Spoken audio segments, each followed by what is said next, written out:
Corinthians não dá, né?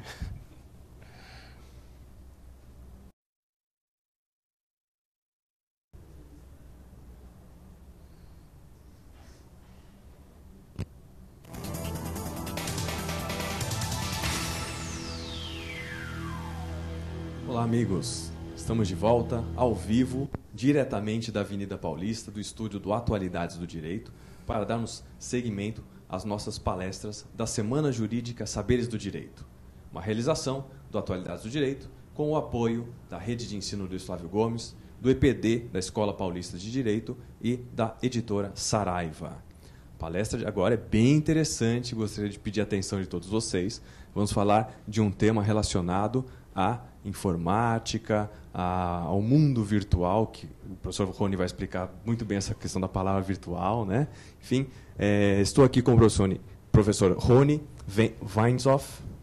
Falei direitinho? Perfeito. O professor Rony, ele é pós-graduado em Direito e Processo Penal pela Universidade Presbiteriana Mackenzie, é professor de diversas instituições e advogado, um advogado que atua não apenas na área penal, mas também em outros segmentos. Então, professor Rony, lembrando que nessa palestra também teremos o sorteio de 5 livros, tá? Primeiro bloco aberto para todos, bloco 2 e 3 exclusivo para assinantes do Atualidades do Direito e para quem se inscreveu para a Semana Jurídica. Ao final do bloco 3, surge ali a perguntinha, você responde. Respondendo certo, você participa do sorteio desses 5 livros. São mais de 300 livros durante toda a nossa Semana Jurídica. Os critérios de certificação, está tudo no nosso portal, www.atualidadesdodireito.com.br. Você entra ali, assiste as palestras e tem acesso a todas as explicações relacionadas à nossa Semana Jurídica. Professor Rony, uma ótima palestra e sucesso. Obrigado, professor Ivan. Queria agradecer primeiramente o convite. Para mim é um grande prazer estar aqui nessa Semana Jurídica e poder contribuir um pouquinho com o meu conhecimento nessa área nova do direito, que é o direito eletrônico, que são os crimes eletrônicos, e passar um pouquinho da nossa experiência. Espero que todos gostem. Muito obrigado. Obrigado. Pessoal, bom dia a todos. Como eu disse, é um prazer estar aqui. E como nós temos aí 3 blocos de 15 minutos, eu vou passar diretamente ao tema, tá? Aqui eu vou deixar os slides à disposição para vocês depois para download, tá? Eu trouxe um farto material e justamente eu gostaria de deixar esse material para download para que vocês tenham subsídios depois de pesquisa, tá? Mas desde o primeiro slide eu deixo à disposição aqui os meus contatos, tá? Essa aqui é só uma foto melhorada minha no Photoshop, que é uma prova de autenticação que sou eu mesmo, tá? E aqui tem o e-mail rony@opsiblum.com.br, o e-mail do escritório, e o meu currículo na plataforma Lattes depois para quem quiser saber mais sobre eu mesmo, tá bom? Então, qualquer dúvida, sempre à disposição. Bom, vamos falar de crimes eletrônicos, tipificação penal das condutas e identificação da autoria, né? Como vocês bem sabem, pelo princípio da legalidade, para existir um crime, precisa ter uma lei anterior definindo aquele fato como sendo criminoso, né? Isso aqui está previsto no nosso artigo 5º, inciso 39 da Constituição. Não há crime sem lei anterior que o defina, nem pena sem prévia cominação legal. Muito bem, se nós temos esse princípio da legalidade, né? Ou seja, como o direito penal mexe aí, a penalização do direito penal mexe normalmente com a liberdade de ir e vir do cidadão, vocês sabem que para existir um crime, como o direito penal é a última ratio do direito, né? Precisa ter algo muito grave que aconteça. Precisa ter um bem jurídico muito importante que precise ser tutelado pelo direito penal, né? E nós temos, por exemplo, o crime de homicídio, que protege a vida, nós temos o crime de roubo, que protege o patrimônio, nós temos a violação de direitos autorais, que protege a propriedade material como um todo, né? E será que nós temos atualmente crimes específicos para a esfera eletrônica? Será que a nossa legislação atual ela tipifica alguma conduta por algum tipo de ilícito praticado contra um equipamento informático ou através de um meio eletrônico? Ou será que nós precisamos de uma forma urgente de uma lei específica para tipificar esses tipos de condutas, né? E nesse primeiro bloco eu justamente vou falar sobre isso. Quais são as tipificações penais atualmente mais comuns relacionadas aos crimes eletrônicos? E aí eu gostaria já de partir aqui para o nosso primeiro slide. Todos vocês devem conhecer esse caso aqui. Sou um amigo seu, esse é um aviso. Você está sendo traído. Não tive coragem de te falar, mas como imagens falam mais que palavras, faça o download das fotos e veja com os seus próprios olhos. Foi a única maneira que encontrei para te avisar. O problema nesse tipo de situação é quando o sujeito acredita, acusa a esposa e a esposa acaba confessando, né? Ou vice-versa. Brincadeiras à parte, pessoal. O que é isso, né? Assim como vocês já receberam esse tipo de e-mail, com certeza absoluta vocês já receberam e-mail de que vocês ganharam um prêmio, de que o seu nome será negativado em algum órgão de proteção ao crédito, de que você precisa comparecer de forma urgente à CPI da pedofilia em razão de uma investigação, né? Como é que se chama isso? Isso é uma prática de fraude, né? Se chama phishing. Por que phishing? Do inglês, pescaria, né? Qual é o tipo de pescaria? Esses fraudadores enviam milhares e milhares desses e-mails, né? Para quê? Para qual finalidade? Para que a pessoa acredite que esse e-mail seja verdadeiro, insira em sua máquina um código malicioso, né? Que normalmente é chamado de Trojan. Por que Trojan? Vem de cavalo de Troia. Né? Você pensa estar recebendo um presente e na realidade você está recebendo uma armadilha. E a partir desse momento, esse código malicioso vai obter as informações constantes no seu computador em que você tecla naquele momento e vai ser enviada para o fraudador. Normalmente esse tipo de conduta ilícita é praticada para a fraude bancária. Então vamos estudar esse caso e vamos ver se nós temos algum tipo penal relacionado a esse tipo de fraude. E aí a gente poderia começar com o seguinte exemplo. Será que somente esse ato de disseminar esse tipo de e-mail, alguém que dissemina esse tipo de e-mail, que é disseminar código malicioso, será que é crime hoje em dia no Brasil? Será que essa conduta, não estou falando da forma tentada, será que a conduta de disseminar código malicioso é crime no Brasil? Não, não é crime, né? Não é crime no Brasil e talvez essa seja uma das grandes falhas da nossa legislação. E a questão dentro do direito penal é que muitos doutrinadores defendem que para existir um crime em si, precisa ter necessariamente um dano, né? Como, por exemplo, no crime de homicídio, alguém morreu.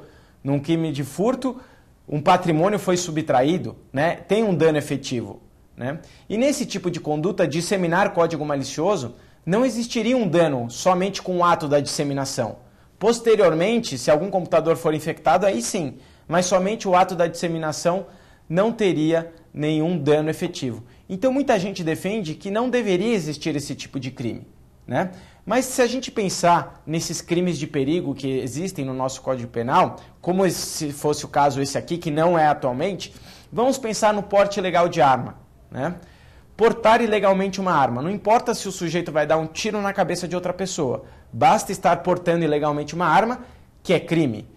Dirigir embriagado, por mais que se tenha toda a discussão sobre esse tipo penal, né, imaginem só uma perícia e que seja feita no sujeito dirigindo sóbrio e uma outra perícia no mesmo sujeito dirigindo embriagado. E por mais absurdo que pareça, a perícia comprove que ele dirige melhor embriagado. Isso tem importância para o direito penal? Não. Basta o sujeito estar dirigindo embriagado que pode ser considerado como crime. E por que existem esses crimes, mesmo sem ter um dano efetivo? São crimes preventivos. O direito penal se antecipa, né, em relação à potencialidade daquela conduta e tipifica aquela conduta antecipadamente. Na minha opinião, a disseminação de código malicioso também deveria ser considerada como crime e hoje não é. Muito bem, né? Mas aí, Rony, o que pode acontecer? Meu computador, vamos supor que meu computador seja infectado e meu computador seja utilizado para enviar esses e-mails aí, para disseminar esses códigos maliciosos. Meu computador seja utilizado como um computador zumbi para enviar esses códigos maliciosos. E agora? Eu vou ser condenado se esse crime existisse? Não, né? Eu defendo a criminalização da disseminação de código malicioso, mas somente na forma dolosa, ou seja, somente com intenção. Portanto, se um computador fosse utilizado para enviar esses e-mails, essa figura não seria caracterizada como sendo criminosa. Ah, mas como eu vou provar isso, que meu computador foi infectado? O ônus da prova é de quem acusa, não é de quem se defende, né? Ah, e se o juiz ficar na dúvida? Indúbio pro réu. Ponto, né? Bom, vamos continuar nesse estudo aqui desse mesmo caso. Disseminar código malicioso não é crime. A gente vai ver no segundo bloco que existem projetos de lei já para tipificar essa conduta. Mas a partir do momento em que o sujeito insere o código malicioso no computador, aquelas informações que seriam enviadas para o banco, agora serão enviadas para o fraudador. Será que nós não temos um crime nesse tipo de conduta? E se a gente pensar, se eu faço uma ligação para qualquer pessoa e um terceiro, ele intercepta essa ligação, isso é crime. Interceptação de comunicação telefônica. Onde está previsto isso? Na Lei 9296 de 96. Essa mesma Lei 9296 de 96 que fala que é crime interceptar comunicação telefônica, também fala que é crime interceptar comunicação informática ou telemática. Então vejam, desde 96 nós temos um crime eletrônico, interceptar comunicação telemática ou informática. Aí vamos supor que o fraudador obtenha, através dessa interceptação telemática, os dados bancários. E o fraudador acesse a conta bancária da vítima. E coitado do fraudador, a vítima não tem patrimônio nenhum. Não tem onde cair morta a vítima. Ou seja, por não existir patrimônio dentro da conta bancária, o fraudador não consegue fazer a fraude. Mesmo sem ter praticado a fraude, nós teríamos algum crime nesse tipo de conduta? E aí a gente pensa, para o banco, quem é que estava acessando a conta? Seria o cliente dele e não o fraudador. Ou seja, nesse caso, o fraudador utilizou uma identidade de um terceiro para acessar aquela conta. Crime de falsa identidade, artigo 307 do Código Penal. Que mais? Não existe o crime de invasão de privacidade. Não tem nenhuma tipificação penal para invasão de privacidade. Mas nesse caso, o fraudador, para ele saber se a vítima tinha patrimônio ou não, ele precisou acessar o quê? Ele precisou acessar o extrato bancário. E o extrato bancário ele é protegido. Lei Complementar 105 de 2001, quebra de sigilo bancário. Então vejam só, antes da fraude, nós já temos interceptação de dados telemáticos ou informáticos, falsa identidade, quebra de sigilo bancário. Vamos supor que o fraudador, que a vítima tenha patrimônio e o fraudador faça a fraude. E agora, temos um crime ou não? Um crime contra o patrimônio, sem dúvida. Qual crime? Furto mediante fraude ou estelionato? Estelionato, todo mundo conhece, 171 do Código Penal, crime mais charmoso do Código Penal. Muitos falam que de tão charmoso não deveria ser crime, né? Por que isso? Brincadeiras à parte. Porque a própria vítima entrega o bem ao estelionatário, né? E o furto mediante fraude, a fraude é aplicada para tirar a vigilância da vítima sobre o bem, para depois ele poder ser subtraído, né? E nesse tipo de situação, existem aí pelo menos mais de 50 decisões judiciais no Brasil. Algumas falam do furto mediante fraude, outras falam do estelionato. Tá? O STJ concluiu que seria o furto mediante fraude, tá? Nesse tipo de situação. E o estelionato não seria condizente com essa conduta, por qual motivo? Porque alguém tem que ser mantido em erro no estelionato, né? E no ato da transferência do patrimônio, ninguém está sendo mantido em erro, né? Por quê? Porque o software que está transferindo aquela quantia, ele não está sendo enganado, né? Ele só cumpre uma determinação legítima, com uma autenticação legítima. Por isso que é difícil se enquadrar no estelionato e seria mais fácil enquadrar no furto mediante fraude. Ah, Rony, mas espera aí, o furto mediante fraude é subtrair para si ou para outrem coisa alheia móvel, mediante fraude. Coisa, o que é coisa? Alguém já foi furtado aqui? Furto de caneta, furto de celular, furto de uma bolsa, furto de uma carteira, algo palpável e tangível. E nesse caso, foi um patrimônio eletrônico que foi furtado, né? Será que isso pode ser considerado como coisa? Né? Será que isso pode ser considerado como coisa? A STJ já definiu que por ser coisa, um princípio valorativo do direito penal, não importa a forma. Tanto é que existe aí uma equiparação da questão da energia dentro do crime de furto para a energia que tenha qualquer valor econômico. Mas não seria o caso aqui. A questão é que a coisa é um princípio valorativo. Então pode ser interpretado como bits e bytes. Mesmo porque qualquer informação eletrônica é feita de bits e bytes. E se a gente for pegar ao pé da letra, o que é um bit? É uma combinação binária, 0 e 1. E normalmente o que o 0 deixa de ser 0 e passa a ser 1? Né? Aqui só aprofundando na questão informática. O que faz um 0 deixar de ser 0 e passar a ser 1 é um impulso elétrico.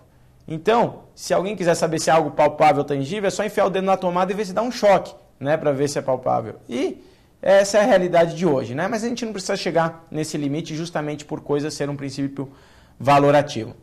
Bom, então vejam só, nesse tipo de conduta, nós já teríamos aí a interceptação de dados telemáticos ou informáticos, a falsa identidade, a quebra de sigilo bancário, furto mediante fraude ou estelionato, né?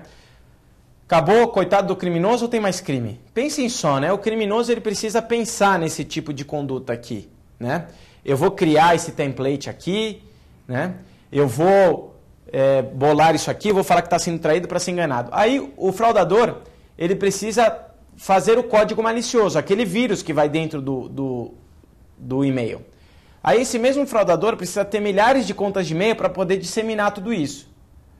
Aí esse mesmo fraudador precisa obter os resultados da interceptação, esse mesmo fraudador precisa acessar as contas bancárias, esse mesmo fraudador precisa até a boca do caixa e tirar o dinheiro. É o super-homem do mal que faz isso? Não. Normalmente, são mais de 3 pessoas. Mais de 3 pessoas para a mesma finalidade criminosa, 288 do Código Penal. Formação de quadrilha. Tá? E normalmente é isso que acontece nesses casos mesmo. E a formação de quadrilha desses casos não é que nem aquele filme 11 Homens e um Segredo, não, onde as pessoas se conhecem, ficam combinando, bebendo durante 6 meses ali para praticar aquele crime. Não, ninguém mais se conhece na internet.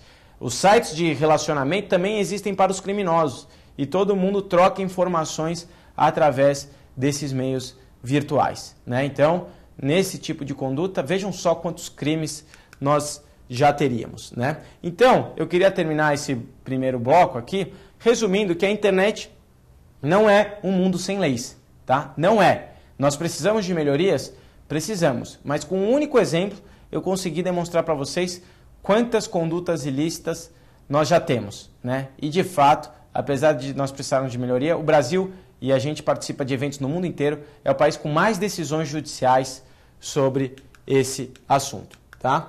Então, eu só queria finalizar informando para vocês que eu sou um dos coordenadores do curso de MBA de Direito Eletrônico da Escola Paulista de Direito, tá? Já estamos indo para a 9ª turma. Para quem quiser se especializar, são aí um curso de MBA, tá? Quinzenal, aos sábados. Então, para quem tiver interesse, é só procurar a Escola Paulista do Direito. Eu sou um dos coordenadores, é só enviar um e-mail que talvez a gente consiga algumas bolsas. Ok, pessoal? Então, eu queria agradecer aqui esse primeiro bloco e, na sequência, a gente continua com o assunto. Muito obrigado.